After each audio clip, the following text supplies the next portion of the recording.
السلام عليكم ورحمة الله وبركاته. أبنائي وبناتي طلاب جريد 5، أهلا بيكم. إن شاء الله نبدأ أول درس معانا في مادة الساينس. مادة الساينس الترم ده يا شباب فيها الجزء الأول منها أو الكونسبت ذا فيرست كونسبت بيتكلم عن البلانت نيدز. النبات واحتياجاته. تمام، احتياجات النبات. البلانت ده ايه النيدز بتاعته علشان to survive، علشان يبقى أو يعيش to survive. أول جزئية معانا يا شباب هناخدها النهاردة اللي هي البيزك نيدز. البيزك نيدز اللي هي الاحتياجات الأساسية، البيزك نيدز. تمام، البيزك نيدز لمين؟ للبلانت. الصورة اللي قدامنا ديت يا شباب نبص فيها كويس ونركز فيها. موجود فيها إيه؟ موجود فيها سيد لأحد البلانتس. موجود فين؟ under the soil، تحت التربة. under the soil SOIL under soil. بعد كده بنحط له ووتر، بنعمل له ووترنج، بنحط له ميه، بنحط له ووتر. وبعد ما بنحط له ووتر بيحصل له جيرمينيشن عشان يطلع لي بعد كده نيو بلانت اللي بيكمل حياته. بيستهلك الاير from nature وكمان بياخد السان لايت برضه. يبقى انا عندي من هنا اقدر استنتج ايه هم البيزك نيدز اللي مين عايزهم فور ايه؟ فور البلانت. ايه البيزك نيدز كده؟ نركز مع بعض. اول حاجه معانا مش هي ممكن تبقى السان لايت؟ السان لايت دي تعتبر من البيزك نيدز. 2، مش يعتبر الاير من البيزك نيدز برضو؟ تمام. الووتر، النيوترينتس نمبر 4. تمام، يبقى انا عندي هنا قلت السان لايت ومعايا الاير والووتر والنيوترينت. تمام. في حاجه كمان، البليس، المكان دوت، البليس او الاريا او السبيس تو جرو. ممكن يكون الجزء بتاع السويل مع الجزء اللي هو من الاير ده يعتبر السبيس اللي هو عايش فيه. يبقى انا عندي 5 needs for the plant. تمام. النيدز دول هم البيزك نيدز ان البلانت عايزهم لايه؟ عشان حاجتين. عشان to grow علشان ينمو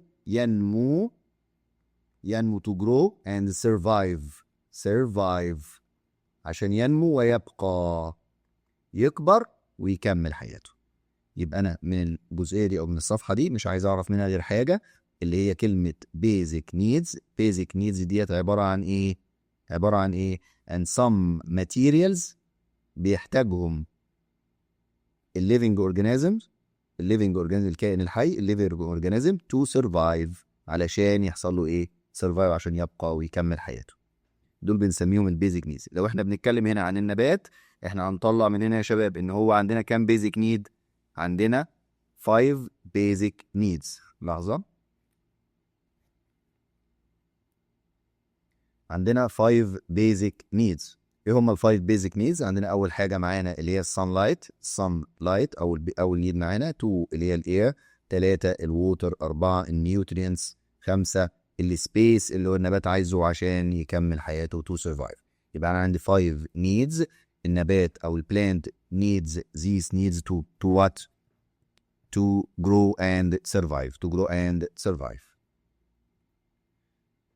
النقطة التانية يا شباب، how do the structure of the plant help it to survive. احنا اتكلمنا عن النيدز الاول، ان النيدز بتاعته هو عايز 5 needs او 5 basic needs اللي هم البيزك needs to survive to grow and survive. تمام. هنا هنتكلم عن الاستراكشر او مكونات او البارتس بتاعه النبات. ايه البارتس؟ يبقى في عندنا كلمتين، البارتس او الاستراكشر. التركيب او البارتس اللي هي الاجزاء بتاعته. انا عندي على حسب الدايجرام ده او الصوره اللي قدامنا دي، تمام، موضح لي هنا اجزاء النبات. احنا عارفين ايه اللي موجود اندر ذا سويل. ايه موجود؟ الروتس. وعندنا كمان بيمر كمان هنا في دي الايه؟ الستيم. وعندنا الفلاور وعندنا الفروت وعندنا الليف. تمام. each structure أو each part of this has its own function. عنده function، عنده وظيفة. تمام؟ أنا دلوقتي عايز أعرف إيه الفانكشن بتاع كل واحد وإيه دورها في إن البلانت ده يسرفايف. يبقى أنا عايز أعرف دور الستراكشرز دي كلها في إن النبات إيه، أو في إن البلانت يحصل له إيه to survive. تمام يا شباب؟ بيقول لك إن البلانت consists of إيه؟ of roots, stem, leaves and sometimes flower and fruits. يعني اللي هم الستراكشرز الأساسية هم البيزك ستراكشرز، يعني هم 3. تمام؟ هم 3 parts: الروت والستيم والليفز. وفي حاجه، في بعض النباتات بيبقى عندها فلاورز، وفي بعض والنباتات اللي عندها فلاورز غالبا بيبقى عندها fruits. تمام؟ each part has its own function. كل part من البارتس دول عنده وظيفته، عنده its own function. All parts of the plant help to get its basic needs to grow healthy and survive. وظائف الاستراكشر ده او التركيب دوت بتاع البارتس ديت وظيفتها ان انا اخد البيزك نيدز from nature، من الطبيعه، علشان to grow and survive. to grow and survive. يبقى احنا عندنا basic needs خدناهم، هم 5 needs قلناهم، اللي هي sunlight، الاير، الووتر، النيوترينتس، السبيس. خلاص، دي اللي هي الايه النيدز بتاعتنا. وعندنا كمان structure of the plant itself، اللي هي مكونات او اجزاء النبات نفسه، بتاخد بقى النيدز ديت وبتحاول تستفاد منها make it useful. يعني ووتر لوحده كده من غير ما يبقى فيه structure ملوش لازمه للنبات. يعني انا حطيت ووتر without roots. تمام؟ ايه وظيفه الروت؟ انها بتابسورب الووتر from السويل to the plant. ده مش بتابسورب الووتر بس، ده بتابسورب الووتر والنيوترينتس. تمام؟ والنيوترينتس الايه؟ المواد الغذائيه، نيوترينتس. تمام؟ يبقى it absorb الووتر and the nutrients from the soil to the plant. تمام؟ طب افرض ان ما عنديش stem، ان الووتر والنيوترينتس ديت هتروح ازاي للليفز او للبارس التانية بتاعت النبات بتاعت البلانت؟ مش هتعرف. يبقى لازم جزء هنا يشتغل ك ترانسفير الايه؟ ترانسفير الووتر والنيوترينتس from الروتس to other parts of the plant. تمام؟ يبقى كل structure معانا has its own function، والfunctions بتاعته بتكون is important to survive، علشان النبات بتاعي يسرفايف. هنلاقي هنا يا شباب ان الروت as a part of the plant او as a one of the structures. يعني الروت ده يعتبر ايه؟ يعتبر لو تعتبره part او structure، هو يا جزء من النبات او تركيبه من تركيبات الايه؟ النبات. تمام؟ وظيفته ايه؟ واتس اتس فانكشن؟ ايه الفانكشن بتاعته؟ ان هو ابسورب الووتر. يبقى لما تلاقي ابسورب الووتر تجيب على طول الروت، تختار الروت. تمام؟ ابسورب الووتر والنيوترينتس فروم ذا ايه؟ فروم ذا سويل. ذا ستيم ترانسبورت، دي ترانسبورت او ترانسفير. يبقى الستيم وظيفتها ايه؟ ترانسبورت، بتنقل الووتر والنيوترينتس فروم الروت لمين؟ للليفز. النقطة اللي بعدها الليفز ميك ذا بلانت فود. هنا بقى الليفز ديت هي يعتبر المصنع، مصنع الغذاء، مصنع الفود. تمام؟ ميك ذا بلانت فود. تمام؟ يبقى البلانت فود بيبقى موجود فين او بيحصل له فورنيشن فين؟ بيحصل له في الليفز، في الورق. تمام؟ في الاوراق، في الليفز. خلاص؟ يبقى الليفز بيحصل فيها فورميشن اوف الايه؟ اوف البلانت فود. وايه البلانت فود دوت؟ هو السكر، شوجر، او الجلوكوز. ده هو ده الايه؟ البلانت فود which provide the plant with energy and needed to grow to survive. كل الليفنج اورجانيزمز محتاجه انرجي. كل الليفنج اورجانيزمز محتاجه انرجي. بيختلف الواي اوف جيتنج ذات انرجي، الطريقه اللي الاورجانيزم بيوبتين الانرجي بتاعته. يعني لو انا بتكلم عن نفسي انا كهيومن دلوقتي، كانسان، بجيب منين الطاقة أو الانرجي بتاعتي اللي أنا أقدر أتحرك بيها، أعمل الموفمنت وأقدر أسرفايف وأقدر يحصل لي جرو أنمو. تمام. بجيبها منين؟ بجيبها من الفود، بجيبها من الفود. تمام. بجيب الفود منين؟ باكله، بحصل عليه اكسترنال خارجيا. خلاص، ده بالنسبة للهيومن. أما بالنسبة للنبات للبلانت برضه لازم له فود، لازم له فود، بس هنا النبات هو او البلانت هو اللي ميك اتس اون فود، ميك اتس اون فود. وايه الفود بتاع النبات؟ قلنا حاجتين، يا اما جلوكوز او شوجر. يبقى انا عندي two kinds of food اللي هي جلوكوز او شوجر. you can consider it one the same وكلهم السكر. تمام. وعندنا الفود بتاعه هل هو get it from outside، هو بيجيبه من بره، ولا make its own food؟ بالنسبة للبلانت make its own food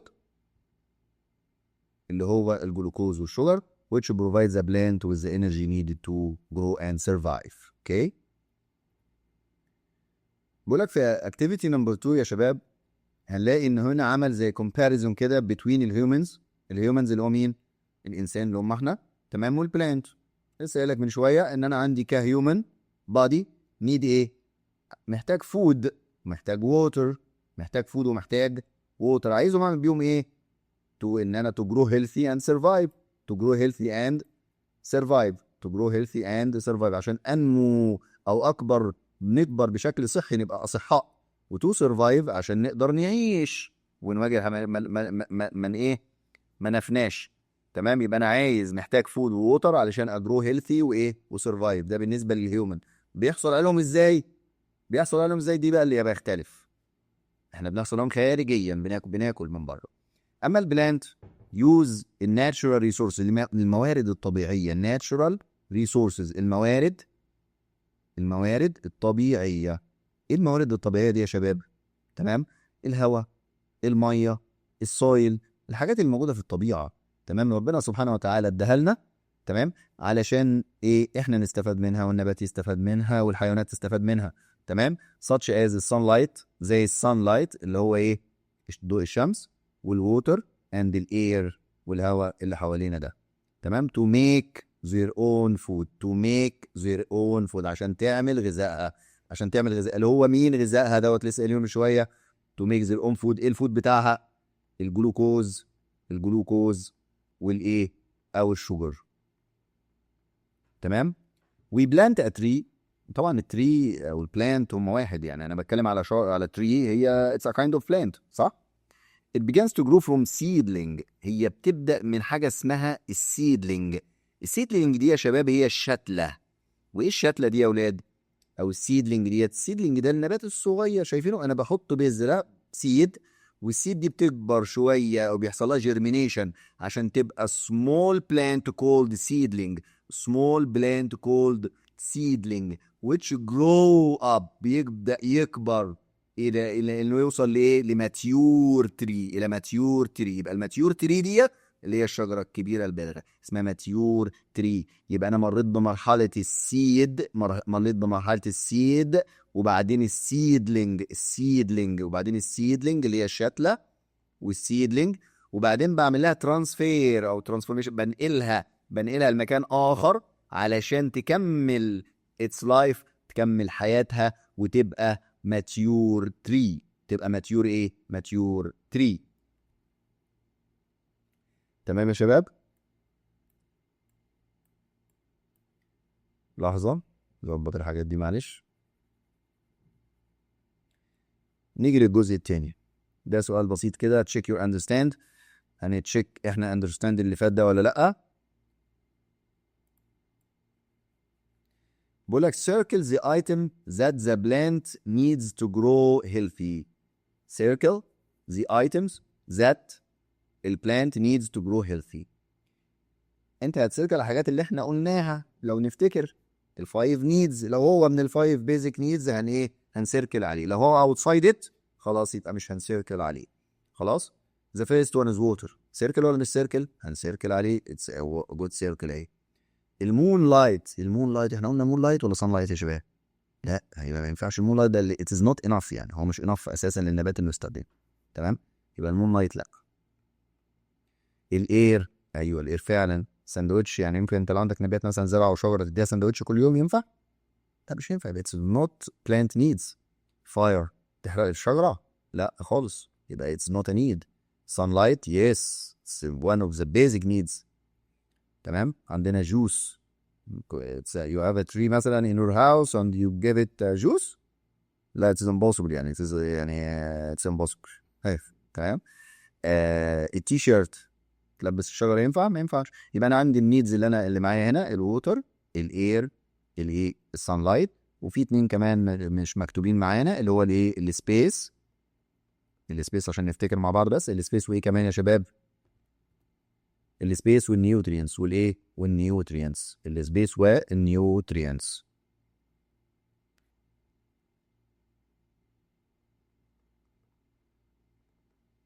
تمام يا شباب، كمل. هنا في الاكتيفيتي نمبر 3 هنا بيسألك what do you already know about the plant needs. بيشوفك انت عرفت ايه عن ال plant needs. تمام. هنا احنا بنتكلم عن all living microorganisms had its ايه البيزك needs بتاعتها to survive. كل ال living organisms contains the plant والhuman والانيمالز. اوكي. هنا نعمل comparison بسيطة، مقارنة بسيطة between ال plants and the human and the animals. اوكي. احنا البلانت البلانت عشان سرفايف عايزين له sunlight، وعايزين له اير، وعايزين له ووتر، وعايزين له نيوترينتس. تمام. ممكن كمان تقول له سبيس، يعني سام تايمز ان هو مش بيحتاج سبيس. بعض يعني بيحاولوا دلوقتي يدوروا ان هم يستغنوا عن السبيس يعني. تمام.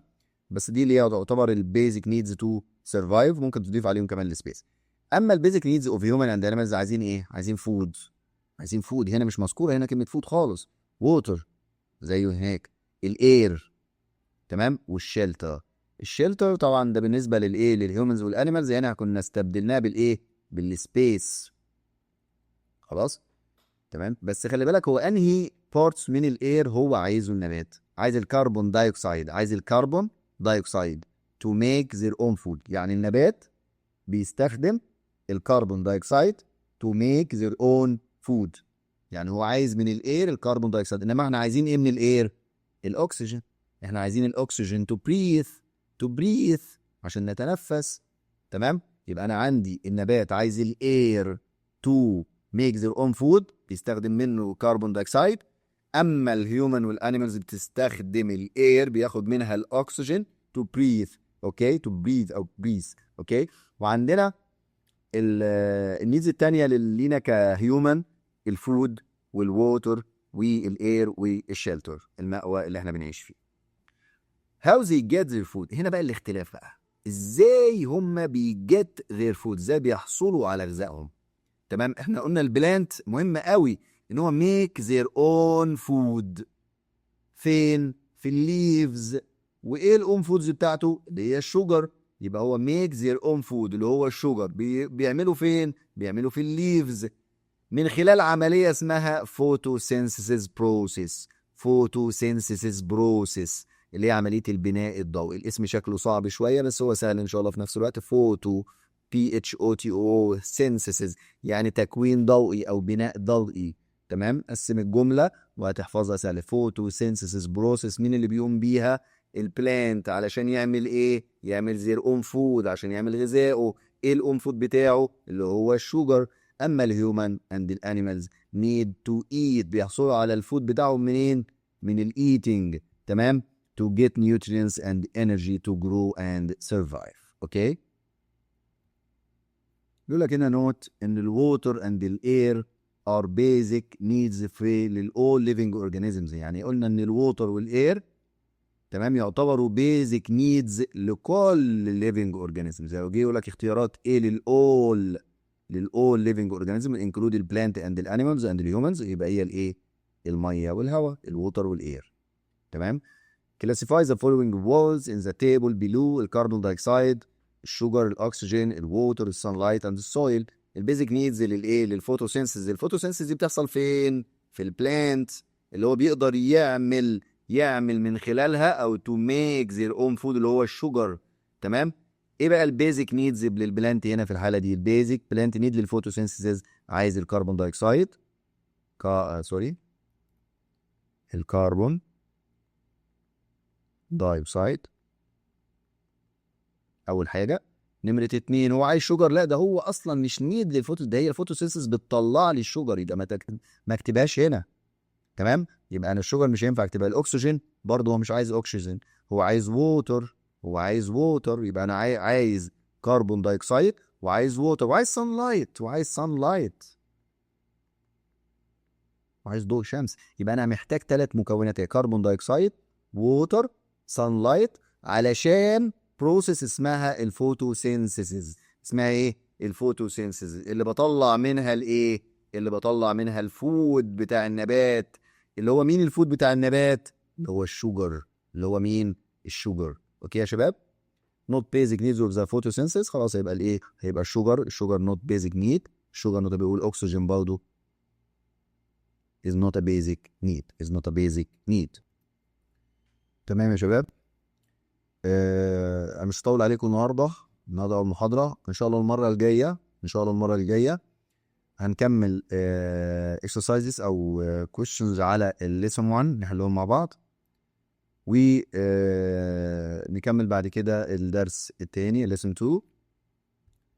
لو في حد عنده استفسار او عنده ملحوظه معينه في الشرح محتاج ان انا اعملها، يا ريت يبلغوني في الكومنتس بتاعت الصفحه، او يبعت لي مباشره. شكرا، اشوفكم على خير حبايبي، ويا رب بالتوفيق دايما. مع الف سلامه.